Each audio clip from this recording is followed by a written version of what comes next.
سب سے پہلے اپنے میزبان مکرم اور ان کے رفقائے کار کا مشکور ہوں، انہوں نے ذرا نوازی فرمائی، یہاں آنے کا حکم کیا، اتنے مسلمان بھائیوں سے کچھ دیر دو چار باتیں عرض کرنے کا موقع عنایت کیا۔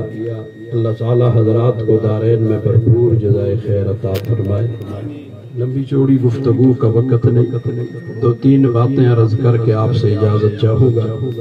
پہلی بات یہ ہے کہ ہمارے حضرت مولانا احمد علی لاہوری رحمت اللہ علیہ بڑے بزرگوں میں سے گزرے، لاہور میں ان کی قبر ہے، میانی قبرستان میں، جن کی قبر کی مٹی سے بھی جنت کی خوشبو آئی، اس کے گواہ آج بھی موجود ہیں۔ ان کی ایک بات عرض کیے دیتا ہوں۔ حضرت فرماتے میں اگر ریلوے اسٹیشن پر ہوں اور ریل گاڑی میں سوار ہونا چاہتا ہوں اور ریل گاڑی اپنا تیسرا ہارن بجا چکی ہو اور میرا ایک پاؤں ٹرین کی سیڑھی پر ہو، پائیدان پر ہو، اور دوسرا پلیٹ فارم پر ہو، کوئی شخص آ جائے اور مجھے کہے کہ احمد علی مجھے اللہ کا قرآن سمجھا دو، تو میں دوسرا پاؤں ٹرین میں اور اس سیڑھی اور پائیدان پہ اس وقت رکھوں گا جب تک اسے پورا قرآن نہ سمجھا دوں۔ اب اگر مختصر کریں تو تین جملے ہیں، کھولیں تو پورا قرآن مجید۔ انہوں نے فرمایا عبادت اللہ کی اور اطاعت رسول اللہ کی اور خدمت مخلوق اللہ کی۔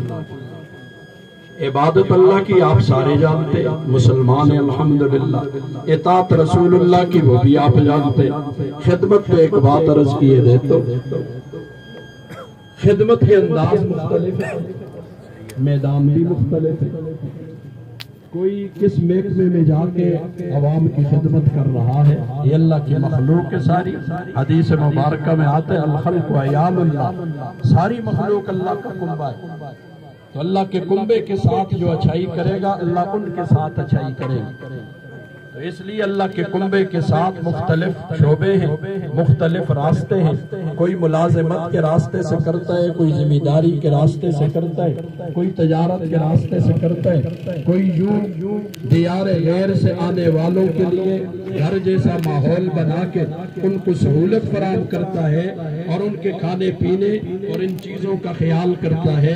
تو اللہ تعالیٰ کی مخلوق کی خدمت کا ایک انداز یہ بھی ہے، اللہ تعالیٰ ان کے کاروبار میں کام میں برکات عطا فرمائے۔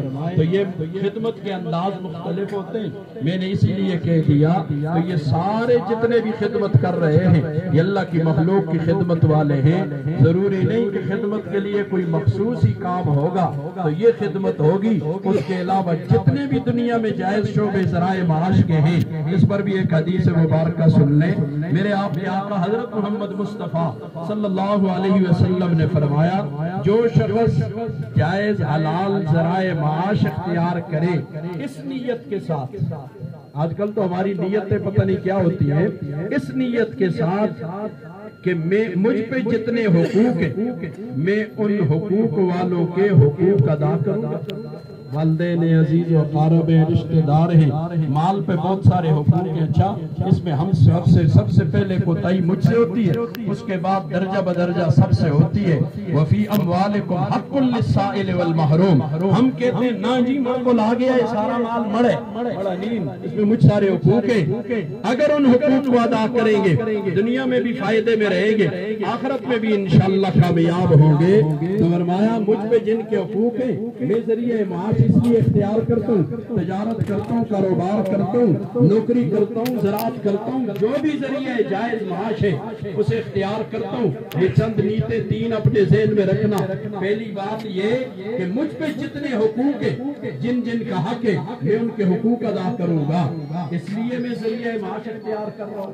نمبر دو کہ گداگری اور سوال اور مانگنا حرام ہے، تاکہ میں اس حرام کی ذلت سے اپنے آپ کو بچا لو، میں اس لیے ذریعہ معاش اختیار کر رہا ہوں، اور نمبر 3 میں اپنے پڑوسیوں کے ساتھ اچھا سلوک کروں گا۔ میرے تیرے آقا نے فرمایا جس شخص کی یہ نیت ہو کام کاروبار اور جائز ذریعہ معاش اختیار کرنے سے، کل قیامت کو اللہ سے اس حال میں ملے گا کہ اس کا چہرہ 14ویں کے چاند کی طرح چمک رہا ہو۔ تو اسی لیے القاسم حبیب اللہ کا دنیا کی جب ہم مذمت کرنے لوگ ہیں، ہم دنیا کی محبت کی مذمت کر رہے ہیں، دنیا کی مذمت نہیں کر رہے۔ یہ یاد رکھنا، کسب دنیا سنت ہے، کسب دنیا سنت ہے، حب دنیا فرعون کے طریقہ تو ہو سکتا ہے، نمرود کا طریقہ تو ہو سکتا ہے، یہ کسی مسلمان کا طریقہ نہیں ہو سکتا۔ حب دنیا اور کسب میں فرق کرنا ہم بھول گئے ہیں۔ حب دنیا اور چیز ہے، کسب دنیا اور چیز ہے۔ میرے آپ کے آقا نے فرمایا القاسم حبیب اللہ، حلال روزی کمانے والا اللہ کا دوست ہے۔ تو حب دنیا چیز تو دنیا اسودا غافل بدن، مولا روم کہتے دنیا کس کا نام ہے؟ اللہ سے غافل ہونے کا نام دنیا ہے۔ اگر کوئی بادشاہ آپ کی کرسی پہ بیٹھ کے اللہ سے غافل ہے وہ دنیا دار ہے، اور بادشاہ آپ کی کرسی پہ بیٹھ کے اللہ کو نہیں بھولا وہ دنیا دار نہیں ہے، دیندار ہے، واللہ والا ہے۔ ایسے بہت سارے بادشاہ گزرے، بیٹھے تو بادشاہ کی کرسی پہ تھے لیکن اللہ کو بھولے نہیں ہیں، بڑے بڑے نام ہیں۔ امت مسلمہ کی تاریخ اٹھا کے دیکھو، ان میں ایسے ایسے بادشاہ گزرے۔ اور اگر فقیر ہے، منگتا ہے، لوگوں سے مانگ رہا ہے، اللہ کس کو بھولا ہوا ہے؟ اے دنیا دار ہے، یہ دیندار نہیں ہے۔ بظاہر اس کے پھٹے پرانے کپڑے لیکن یہ دیندار نہیں ہے، یہ دنیا دار ہے، اس لیے کہ یہ اللہ کو بھول گیا ہے۔ جو اللہ کو بھول جائے وہ دیندار نہیں ہو سکتا، وہ دنیا دار ہوگا۔ سب اللہ کی نعمتیں پاس ہوں پھر بھی اللہ کو یاد رکھے تو یہ دیندار ہوتا ہے۔ تو فرمایا القاسم حبیب اللہ، ہم اس نیت سے کاروبار کریں۔ یہ جو 3 نیتیں بتا دی، اللہ مجھے آپ کو عمل کی توفیق عطا فرمائے، کیونکہ ہوٹل کا کام ہے۔ اس کے ساتھ 1-2 آیتیں بھی ساتھ پیش کر دوں، اللہ تعالیٰ مجھے آپ کو عمل کی توفیق عطا فرمائے۔ اللہ تعالیٰ نے فرمایا یا ایھا الذین آمنوا کلوا من طیبات، پاکیزہ کھاؤ، پاکیزہ طیبات کھاؤ۔ یہی حکم اللہ نے دوسری جگہ انبیاء کو دیا ہے، یا ایھا الرسل کلوا من الطیبات، پاکیزہ کھاؤ، وَعَمَلُوا صَالِحًا، عمل صالح نکلے گا۔ یاد رکھنا حلال کا ایک ہوتا ہے حلال، ایک ہوتا ہے پاکیزہ۔ حلال بھی ہو، دوسری جگہ قرآن میں اللہ نے کہا حلال بھی ہو، طیب بھی ہو، پاکیزہ بھی ہو۔ بعض چیزیں حلال ہوتی ہیں طیب نہیں ہوتی، حلال ہوگی طیب نہیں ہوگی، پاکیزہ نہیں ہوگی، اندر جا کے وہ اپنا اثر دکھائے گی۔ خوراک اپنا اثر دکھاتی ہے، جس قسم کے کھانا ہم کھائیں گے اس قسم کے اثرات ہم پہ آئیں گے۔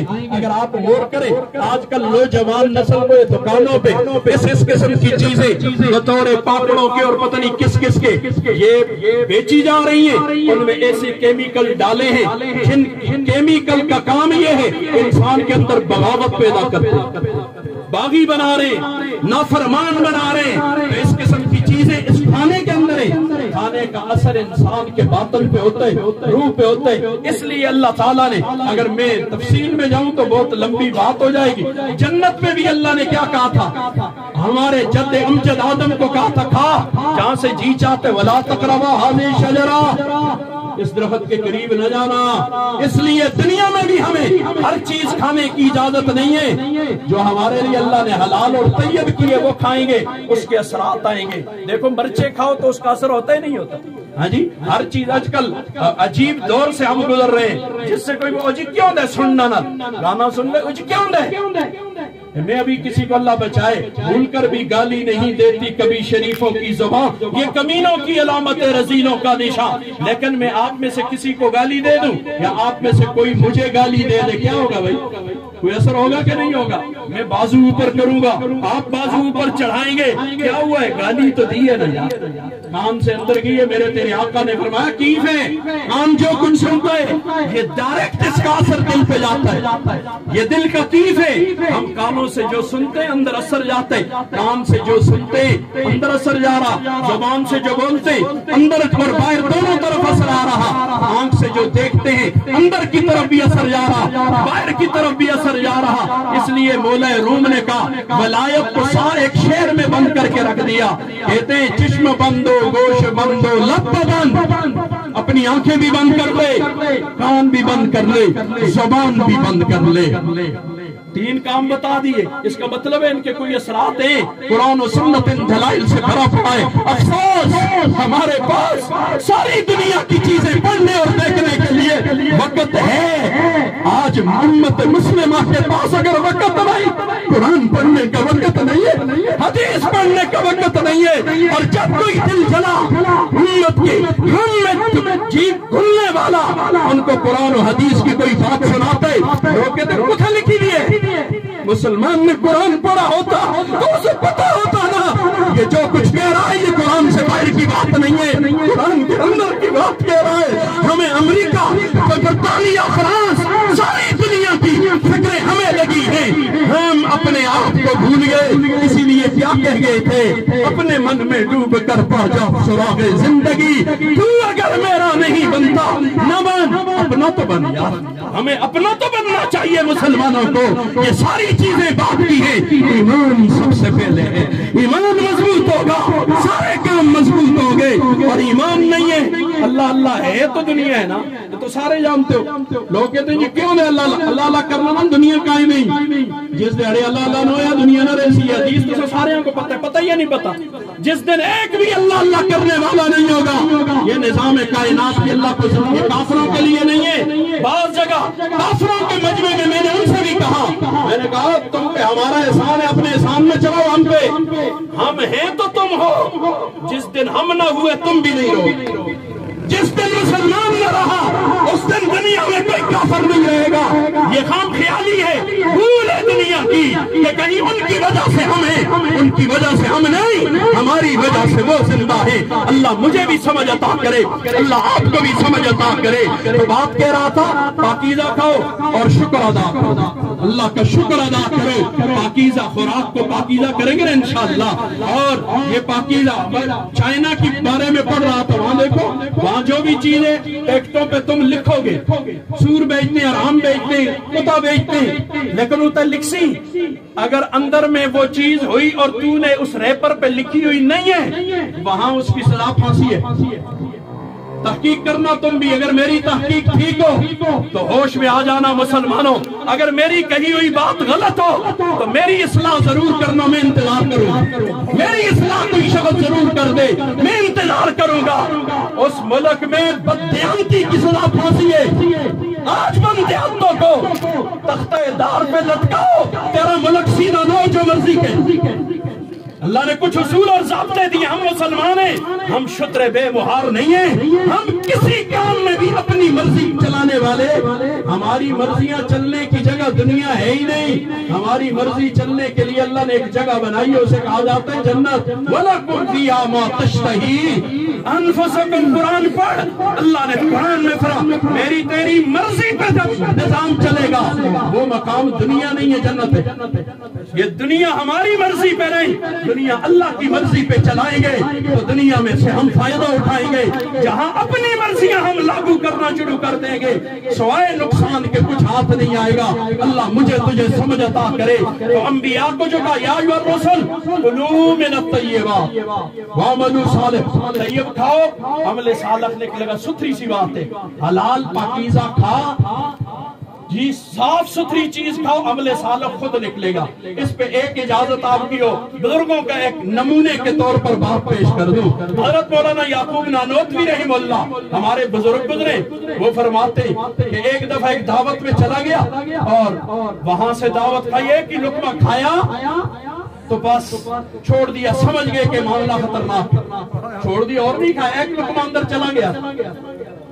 کہتے ہیں شاگردوں کو، مریدوں کو کہنے لگے یار ایک لقمہ نہ چاہتے ہوئے اندر چلا گیا، اس ایک لقمے کا اثر میں 40 دن تک محسوس کرتا رہا۔ حرام کا ایک لقمہ اندر گیا، 40 دن اس کا اثر محسوس کرتا رہا۔ شاگردوں نے، ساروں نے پوچھا حضرت کیسے محسوس کرتے رہے؟ کہا 40 دن روز میرے اندر سے آواز آتی تھی، اے گناہ کر، اے گناہ کر، اے گناہ کر، اے گناہ کر۔ جس قسم کی خوراک کھائیں گے اس قسم کے عمل نکلیں گے، خوراک پاکیزہ ہوگی، سوال ہی نہیں پیدا ہوتا ہم سے بدعملی نکلے، عمل نکلے گا انشاءاللہ۔ آج اپنی خوراکوں پہ ہمیں غور کرنا چاہیے، ہم سے جو اچھے اعمال نہیں ہو رہے تو ہمیں اپنی خوراک پہ غور کرنا چاہیے، کہیں ہم حرام تو نہیں کھا رہے۔ اور حدیث مبارک ہے، ہاتھ اٹھاتے یا اللہ ہماری دعا قبول کر۔ ساریوں کو پتہ ہے اس حدیث کا نمی نہیں کوئی، جی اج نہیں آئی کہ میں تمہیں سنا رہا ہوں۔ اور مطعمہ حرام، اس کا کھانا حرام کا ہے، ملبسہ حرام، اس کا پہننا حرام کا ہے، اس کا پینا حرام کا ہے، اس کا سارا کچھ حرام کا ہے۔ تو اللہ کہتے ہیں میں کہاں سے اس کی دعا کو قبول کر لوں، کہاں سے دعا قبول کر لوں؟ تو اس لیے کھانے کے ساتھ بہت ساری باتیں ہوٹل والوں کو چاہیے صفائی ستھرائی کا اہتمام کرے، یہ ہمارے دین کا حصہ ہے، ہمارے دین کا حصہ ہے۔ آنے والے بھی میں اور آپ آئے ہم بھی صاف ستھرا برتنوں کو، ایسا اماں فرماتی ہے حضور کے سامنے سے جو برتن آتے تھے کھانے کے نا، میں حضور کی پلیٹ کو پہچان لیتی تھی، اتنا صاف ستھرا کرتے تھے، اسے دھونے کی ضرورت۔ اور ایھا البرکہ حدیث مبارکہ میں آتے برکت کہاں ہے؟ رسول اللہ سی مجھ سارا بانیا جگل مغل کے چھوڑ کے جلدے رہنے۔ بہت ساری باتیں معاشرت ہماری صفر ہے، میں پگھل رہا ہوں اندر سے، اور معاشرت پہ لوگوں کو جب دیکھتا ہوں کہ شادی حالوں میں جاؤ، ادھر جاؤ ادھر، جی آدمی آتے بدڑیا سے چھوڑیں روٹی آستے، یار روٹی کے لیے شہید ہوتے ہو تو اللہ اکبر، پوری سنجیدگی کے ساتھ، پورے وقار کے ساتھ، پورے ادب آداب کے ساتھ کھانا کھانا چاہیے جو اسلام نے ہمیں طریقہ بتایا ہے، اس کے مطابق انسان کھانا کھاتا ہے۔ جبل مغل کے نہ دعا کھاتے نہ کچھ، اور ہم چھوڑ کے چلے جاتے، پلیٹ بد دعائیں کرتی ہے۔ علماء سے پوچھ لینا آپ کا یہ علاقہ جیسے اور معاملات میں زرخیز ہے، الحمدللہ میں جی بجا طور پر اللہ کا شکر ادا کرتے ہوئے کہنا چاہوں گا، علمی اعتبار سے بھی یہ علاقہ بانج نہیں ہے، یہاں بڑے بڑے علماء گزرے بھی ہیں، موجود بھی ہیں، قراء بھی ہیں، حفاظ بھی ہیں۔ اللہ تعالیٰ سب کو سلامت رکھے، ان کے پاس کبھی کبھی بیٹھا کرو، کبھی کبھی ان سے یہ چیزیں سیکھا کرو۔ اللہ مجھے بھی توفیق عطا کرے، اللہ آپ کو بھی۔ حدیث مبارکہ میں آتے برتن جب صاف کرتا ہے آدمی نا تو وہ برتن دعا کرتا ہے اللہ سے اس بندے کے لیے، یا اللہ اس بندے کو جہنم سے ایسے ہی چھٹکارا دے جیسے اس نے مجھے شیطان سے چھٹکارا دیا۔ صاف ہو گیا برتن، اب وہ دعا کرتا ہے اللہ سے۔ وہ کو تو کوئی غلط سمجھ نہیں آنی ہے، وہ تو امریکی نہیں سمجھ آنی ہے، انگریزوں نہیں سمجھ آنی ہے، یہ اللہ رسول کی باتیں۔ جب اندر صاف ہوگا پھر اسلام پہ اعتراض نہیں ہوگا، اسلام کے خلاف اٹھنے والی آواز سے اچھی نہیں لگے گی، اسلام کے دفاع میں ہر وقت اپنی زندگی پیش کرے گا۔ اللہ مجھے آپ کو سمجھ کی توفیق عطا فرمائے۔ عمل آخر میں پھر مبارکباد کے ساتھ اللہ مبارک کرے کہ آپ جہاں مسافر آئیں گے ادھر ادھر سے آئیں گے، یاد رکھنا وہ مسافر ہوتے اور راہ چلتے ہوتے ان کے ساتھ ان کے ہر قسم کے اکرام کا انتظام کرنا بھی آپ کی ذمہ داریوں میں ہے۔ اللہ تعالیٰ حامی و ناصر ہو، اللہ تعالیٰ بھرپور برکات سے اس کاروبار کو اور مزید ترقیات عطا فرمائے۔ اللہ تعالیٰ حامی و ناصر ہو۔ بس کسی پر اکتفا